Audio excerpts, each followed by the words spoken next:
Naannoo Oromiyaatti qaamoleen hidhannoon socho'aa turan gara nagaatti akka deebi'anii fi haalli nageenya naannichaa akka waara'uuf waamicha nageenyaa mootummaa abbootii gadaa fi haadholii siinqeetiin taasifamaa ture hordofee miseensonni waraana bilisummaa Oromoo godinaalee Oromiyaa adda addaa keessatti socho'aa turan karaa nagaan gara hawaasaatti deebi'aniiru. Godina Shawaa Kibba Lixaa aanaa Bachoottis dargaggoonni qabsoo hidhannoorraa nageenya filatanii karaa nagaan galaniiru. Waamicha taasifame fudhachuun karaa nagaan gallee hawaasatti makamuun misooma irratti hirmaachuu eegalleerra jedhan. Dargaggoonni kunneen yeroo ammaa haala mootummaan mijeesseen misooma lukkuu irratti hojjechaa jiru. Waamicha abbootii gadaa fi haadha siiqee fi hayyuu Oromoo akkasuma beekaan Oromoo fi uummanni Oromoo nu godhee wal qabsiisnee gara nagaatti dhufne mootummaan nu simatee gara hojiitti nu gashee amma akkuma beekamu hojii horsiisa lukkuu irrattidha kan bobbaanee jiru nuti. Akka waldaa keenyaatti miseensi waraanaa hedduudha naannoo kanarra kan hojiitti gurmaa'aa jiru. Garuu akka waldaa keenyaatti nuti nama furiin jirra. Qabsoo hidhannoo waggaa hamma kana geggeessine keessatti oomaa jijjiirama dhufe illee nagarree jechaadha. Waamicha abbootiin yookiin waamicha mootummaan nu geggeesse kana dhageenye dhumnee gallee karaa nagaa gallee uummata keenya wajjin jiraachaa jirra jechaadha. Amma uummanni mootummaan waan gaarii yookiin jijjiirama jiru akkaataa hojiin jalqabsiisee akka jaabaatti hojii hojjechaa jira jechaadha. Yeroo ammaa haala gaarii irra jiraachuu himuun hojii hojjechaa jiran irraa bu'aa gaarii kan eegan ta'uu himan. Dargaggoonni biroos misooma irratti hirmaachuun dinagdeedhaanis of ijaaruu qabu jechuun aaman. Eegaluun keenya bultii ji'oota 5 lakkoofsisnee jirra. Haalli nuti irra jirru haala baay'ee bareedaa irra jirra. Deeggarsi gama mootummaanis baay'ee nu godhameera. Lukkuuleen nuti binnee gashine lukkuu 2000 binnee gashine. Egaa lukkuun 2000 kun akkuma beekamu kun hedduun isaanii numa jiru. Egaa yeroo turtii ji'a tokko booda galii olaanaa nu argamsiisannee abdii qabna nuti illee. Ofii keenya jijjiiree maatii keenya jijjiiree biyyachaaf dhaabbachuuf jennee abdii guddaa qabna. Biyyi tokko biyyi diinagdee hin qabne tokko kufaadha jechaadha. Biyya ta'uu hin dandeessu jechaadha.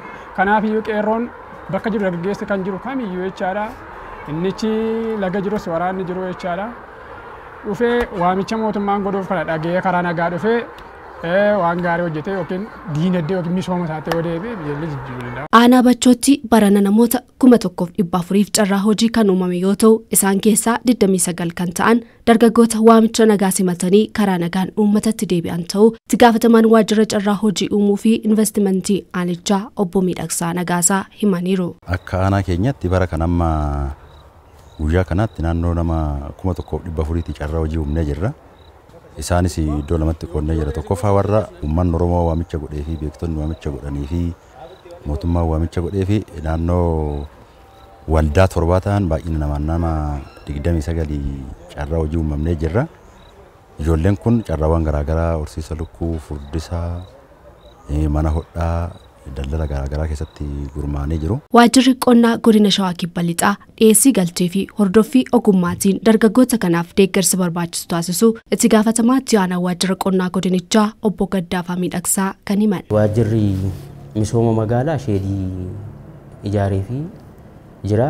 Waajjirri carraa hojii uumuu immoo ijoollee kana gurmaa'insa isaanii irratti hojjetee baankii siinqee wajjin walitti fidee jira. Akka waajjira qonnaatti nuti